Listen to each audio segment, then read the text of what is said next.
నవరత్నాలన్నీ కూడా అమలు చేస్తూ ఏ ఒక్క రోజైనా ఈ భేద పలుకు పలికారా? లేకపోతే మరి మీకు నేనేమి చెయ్యలేను, చాలా నిస్సహాయంగా ఉన్నాను అనే మాట ఆయన నోటి నుంచి ఎప్పుడైనా వచ్చిందా? అందువల్ల ముఖ్యమంత్రి అంటే అట్లా ఉండాలా? ఇదే ముఖ్యమంత్రి, ఇదేం పరిపాలన? పోనీ చేసావు, 2.5 లక్షల అప్పులు తీసుకొచ్చి, కోట్ల అప్పులు తీసుకొచ్చి ఇచ్చినటువంటి పథకాల హామీలు ఏమన్నా ఒక్కటన్నా నెరవేర్చగలిగారా అంటే అది లేదు. తండ్రి కొడుకులు మాత్రం బయలుదేరుతున్నారు. ఏది? ఈవెంట్ షోలకి. ఈవెంట్స్ ఎంత బ్రహ్మాండంగా చేస్తున్నారంటే, ఎందుకంటే చేతిలో డబ్బులు లేవు, దానికి 60,000 కోట్ల రూపాయలకి అసలు లెక్కలు కూడా చూపలేదని కేంద్ర ప్రభుత్వం అడిగింది. దానికి ఇంతవరకు సమాధానం లేదు. అవి దారి మళ్లిపోయినాయి. గతంలో కూడా 14 నుంచి 19 వరకు ఇతని పరిపాలనా కాలంలో కూడా 1,50,000 కోట్లు బ్యాంకులో లెక్కలు చూపకుండానే మాయమైపోయినాయి. మరి వాటి మీద ఎందుకనే నియంత్రణ లేదో కేంద్ర ప్రభుత్వం మరి అర్థం కాదు. ఈ విధంగా ప్రజల సొమ్మును కాజేయటమే వీళ్ళకు ఒక లక్ష్యం తప్ప పరిపాలించాలి అనేది ఎక్కడ ఏ కోశానా లేదు. ప్రజలంటే వాళ్ళకి చాలా చులకన, చిన్న చూపు. ఎంతసేపు అధికారం ఎందుకంటే డబ్బు సంపాదించుకోవాలా, ఆ డబ్బు ఖర్చు పెట్టి అందరినీ మేనేజ్ చేసుకోవాలి, వ్యవస్థలన్నిటినీ కూడా మేనేజ్ చేసుకోవాలి. అప్పుడప్పుడు ప్రజల ముందుకెళ్ళి ఒక షో చేస్తూ ఉండాలి. ఇప్పుడు కూడా అలాంటిదే నిన్న చూసాం మేము. ఇక్కడ పార్వతీపురం మన్యం జిల్లాలో మరి భామిని స్కూల్లో చాలా ఈవెంట్ జరిగింది. అక్కడ పెద్ద ఈవెంట్. ఎందుకంటే ఇది వైఎస్ రాజశేఖర రెడ్డి గారు కట్టించిన స్కూల్. ఇది చూడండి, ఇది వైఎస్ రాజశేఖర రెడ్డి గారు ఈ స్కూల్ కట్టించారు.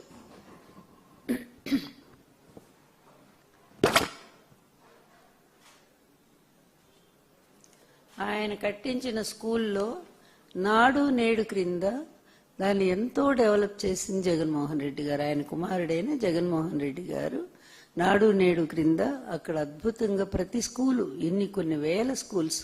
అందుకని ఆయన టైంలో అసలు ఎక్కడ నో వేకెన్సీ, ఏ స్కూల్లో కూడా అడ్మిషన్ దొరకలేదు. అప్పుడు పెద్ద పెద్ద వాళ్ళు ఐఏఎస్లు ఐపీఎస్లు కూడా వాళ్ళ పిల్లల్ని మరి గవర్నమెంట్ స్కూల్స్లో చేర్పించడానికి ప్రయత్నం చేస్తే స్కూల్ ఇక్కడ విజయవాడలో చూశాను నేను, ఎక్కడికి వెళ్ళినా కూడా లేవు, ఖాళీలు లేవనే బోర్డే కనపడింది. అంత అద్భుతంగా జరిగింది ఆనాడు విద్యా వ్యవస్థకు పెద్దపీట వేసిన ఆనాటి ముఖ్యమంత్రి జగన్మోహన్ రెడ్డి గారి పరిపాలన. ఎక్కడ ఈ తండ్రి కొడుకుల మెగా షోలు ఎక్కడ చూడలేక చస్తా ఉన్నారు జనాలు. వెళ్తారు అప్పుడప్పుడు, ఎందుకంటే పని బాట ఏం లేదు. వారానికి 5 రోజులు తిరుగుతారు, మరి చాపర్లో తిరుగుతూనే ఉంటారు. ప్రభుత్వ సొమ్ము ఇష్టం వచ్చినట్టుగా ఇప్పటికీ లోకేష్ 86 సార్లు 90 సార్లు ఆయన వెళ్ళాడు. పవన్ కళ్యాణ్ ఆయన అంతే, చంద్రబాబు అంతే. వీకెండ్ వస్తే ఎక్కడుంటారో కూడా తెలియదు. ఇదిగాక చాపర్లు తీసుకొని విదేశాలకు కూడా తిరుగుతున్నారు. అంతా ప్రజల సొమ్మే. ఇలా కోట్ల రూపాయలు, 100 కోట్లు ఖర్చు పెట్టుకుంటూ ప్రజల సొమ్ముతో జల్సాలు చేస్తున్నటువంటి వీళ్ళు అప్పుడప్పుడు షో చేస్తుంటారు. అప్పుడు గోదావరి పుష్కరాల్లో పెద్ద షో చేశారు కదా, అంత సినిమా వాళ్ళని పిలిచి, డైరెక్టర్లను పిలిచి, కెమెరాలను పిలిచి, మొత్తం ఇంటర్నేషనల్ మీడియాను పిలిచి, ఈయనేదో పెద్ద లక్షల మంది తన కోసమే వచ్చినట్టు సాధారణంగా జరిగేటువంటి ప్రతిదాన్ని కూడా తన పబ్లిసిటీ కోసం తనకు అనుకూలంగా ఒక ఈవెంట్గా మార్చడం అనేది చంద్రబాబుకి ఫస్ట్ నుంచి ఉన్నటువంటి విద్య, అతనికి అబ్బినటువంటి విద్య అది.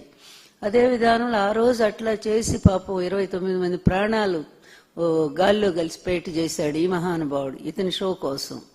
అదేవిధంగా ఇప్పుడు కూడా మళ్ళీ ఈవెంట్ ప్రారంభించారు. నాడు నేడు స్కూలు అద్భుతంగా జగన్ గారు దాన్ని ఆధునీకరణ చేస్తే నిన్న అదే స్కూల్కి వెళ్ళి, ఇది తండ్రి ముందు కొడుకు పోయాడు, విద్యాశాఖ మంత్రి అట ఆయన. నాకైతే ఉండదు విద్యాశాఖ అవిద్యా మంత్రి వచ్చాడని అనుకుంటాను నేను ఎప్పుడూ కూడా. విద్యాశాఖ కరెక్ట్ మినిస్టర్ రాలేదు, అందువల్లనే అంత కుంటుపడిపోయింది. స్కూల్స్లో పిల్లలు వెళ్తున్నారా అండి? ఎంత శాతం? దాదాపుగా 1/4% పిల్లలంతా తగ్గిపోయారు. ఆనాడేమో ఎగబడ్డారు పిల్లలు, మేము అంటూ. ఈ రోజేమో పిల్లలు లేకుండా చాలా తగ్గిపోతా ఉన్నారు. ఎందుకంటే వీళ్ళు ఇచ్చినటువంటి హామీలు మొత్తం కూడా గాల్లో పోయినాయి. అమ్మఒడి మరి జగన్మోహన్ రెడ్డి గారు ఇస్తే దాన్ని తల్లికి వందనని పెద్ద గొప్పగా పేరు మార్చడం, ఏదో పథకాలు ఆయనయ్యను పేర్లు మార్చుకోవటం వేళ వంతు అన్నట్టుగా అయిపోయింది. పెట్టారు, అదైనా చేశారా అంటే 1 సంవత్సరం ఎగ్గొట్టారు. 2వ సంవత్సరం వచ్చేసరికి అరకొరగా అందులో 30 లక్షల మందిని తీసి పడేశారు పిల్లల్ని. తీసి ఒక్కో ఇంటికి 8,000, 6,000. అసలు ఏంటి ఆ పద్ధతి ఏంటి? వాళ్ళు ఇచ్చిన ప్రామిస్ ఏంటి? 15,000 ఇస్తాం, ఎంతమంది పిల్లలు ఉంటే అంతమందికి ఇస్తామని మాట ఇచ్చి ఈరోజు ఆ డబ్బు లేకపోయేసరికి పిల్లల్ని పంపటం మానుకున్నారు. అన్ని విధాలా కూడా స్కూల్స్ని, విద్యా వ్యవస్థని భ్రష్టు పట్టిస్తున్న ఈ అవిద్యా మంత్రి లోకేష్ వచ్చిన దగ్గర నుంచి విద్యా వ్యవస్థ సర్వనాశనం అయిపోయింది. నిన్న కూడా ఈ భామిని స్కూల్లో ఒక ఈవెంట్, దానికి షో ప్లాన్ చేశారు. చక్కగా సెట్టింగ్ వేశారు, భారీ సెట్టింగ్. ఏదో రాజు వెడలే రవితేజములరా అన్నట్టుగా ఈ రాజుగారు బయలుదేరారు పెద్ద గొప్పగా. ఏదో ఈ విద్యా వ్యవస్థ అంతా తన భుజాల మీద మోస్తున్నట్టుగా, తను చాలా కష్టపడుతున్నట్టుగా, చెమట దుడుచుకుంటూ నానా ఇబ్బంది, 18 గంటలు నేను వీళ్ళ కోసమే పనిచేస్తున్నా అన్నట్టు ఫోజ్ ఇచ్చుకుంటా ఆ విధంగా ఆయన వస్తే ఆయన వెళ్ళారు. అది మామూలుగా ఏంటి, PTM అంటే పేరెంట్స్ టీచర్స్ మీటింగ్. అది సర్వసాధారణంగా అన్ని ఎప్పుడు కూడా జరిగేటువంటిది. దానికి అంత పెద్ద షో ఎందుకండి, అంత పెద్ద పబ్లిసిటీ ఎందుకు? అప్పుడు కూడా అంతే వెళ్ళారు. నాడు నేడంట ఈ పథకం లోకేష్ బ్రెయిన్ నుంచి పుట్టిందని అక్కడ ఒక పెద్ద అబద్ధము.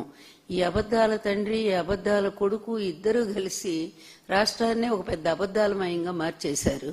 ఇంకా అక్కడికి వెళ్ళి ఆ స్కూల్లో కాకుండా స్కూల్ లాంటి ఒక సెట్టింగ్, దానికి ఎన్ని కోట్ల రూపాయలు ఖర్చు అవుతుందండి?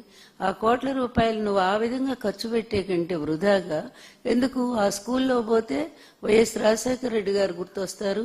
ఆ స్కూల్లో పోతే ఆధునీకరించినటువంటి ఆ వసతులన్నీ కూడా జగన్మోహన్ రెడ్డి గారిని తలపిస్తూ ఉంటాయి. ఆ స్కూల్లో ఉంటే అందరూ ఆయన దలుచుకుంటారు తప్ప వీళ్ళ ముఖాలు చూసేవాళ్ళు ఉండరు. అందుకని అలాంటి సెట్టింగ్ వేసుకున్నారు. సెట్టింగ్ వేసుకొని అక్కడ పెద్ద కెమెరాలు అన్నీ తెప్పించుకొని ఆ సెట్టింగ్లో తీరా చూస్తే మనకి డిజిటల్ బోర్డు ఎవరిదంటే జగన్మోహన్ రెడ్డి గారు ఏర్పాటు చేసిందే స్కూల్లో. ఆ బోర్డు దొరకలేదేమో అప్పటికప్పుడు వాళ్ళకి, అదే తీసుకొచ్చి పెట్టుకున్నారు. అలాగే బెంచెస్, మళ్ళీ ఆ బెంచెస్ కూడా స్కూల్లో బెంచెస్ తీసుకొచ్చి అక్కడ ఏర్పాటు చేసుకున్నారు. వాటిని చూస్తేనే అర్థమైపోయింది జగన్మోహన్ రెడ్డి గారి బెంచీలు, జగన్మోహన్ రెడ్డి గారి డిజిటల్ బోర్డు అని చెప్పి. ఇలాంటి దాంట్లో వాళ్ళు ఒక షో చేశారు. విద్యా వ్యవస్థను ఎంతో ముందుకు తీసుకుపోతున్నాం మేము, దానికోసం ఎంతో ఖర్చు పెడుతున్నాం. ఏం ఖర్చు పెడుతున్నారో ఒక్కసారి ఒక్క ప్రశ్నకైనా, నిన్న మరి జగన్మోహన్ రెడ్డి గారు ఎన్నో ప్రశ్నలు అడిగారు, ఒక్కదానికన్నా మీరు సమాధానం చెప్పగలిగారా? ఎంత అధికార దుర్వినియోగం చేస్తున్నారో, ఎంత విచ్చలవిడిగా ప్రవర్తిస్తున్నారో, ఎన్ని అక్రమ కేసులు బనాయిస్తున్నారో, పరిపాలన గాలి కుదిలేసి ఇష్టం వచ్చినట్టుగా ప్రజాధనాన్ని దుర్వినియోగం చేసుకుంటూ మీరు విహారయాత్రలు చేస్తున్నారో, అసలు ఇంత అసమర్థుల్ని ప్రపంచ రాజకీయ చరిత్రలో ఇంతవరకు ఎవరు కూడా చూడలేదండి. ఇంత అసమర్థ రాజకీయవేత్తల్ని, ఇంత అసమర్థపు పరిపాలకుల్ని గతంలో ఎప్పుడూ చూడలే. ఇలా 1 సంవత్సరంన్నరకే కాడి పడేసి నా వల్ల కాదు, నేనేం చెయ్యలేను, నేను ఇంతే తిరుగుతూనే ఉంటాను 5 ఏళ్ళు అనే పద్ధతిలో ప్రజలను గాలికి వదిలేసి, అందుకే ఈరోజు GST కట్టేటువంటి పరిస్థితి దాటిపోయింది. ఎంత దౌర్భాగ్య పరిస్థితి అంటే, జగన్మోహన్ రెడ్డి గారి టైంలో GST నంబర్ 1లో ఉన్నాం మనము. ఈరోజు ఆంధ్రప్రదేశ్ అందరికంటే లాస్ట్లో మనం ఈరోజు GST కట్టాం. అందుకని మనకి రావాల్సినటువంటి ఆ పన్నుల డబ్బు మనకి రావట్లేదు కేంద్ర ప్రభుత్వం నుంచి. అందుకే ఎక్కడ పనులు అక్కడ ఆగిపోతున్నాయి. మరి ప్రజలు ఎంత అల్లాడిపోతున్నారు, ప్రజల చేతిలో డబ్బు లేక అవస్థలు పడుతూ ఉన్నారు.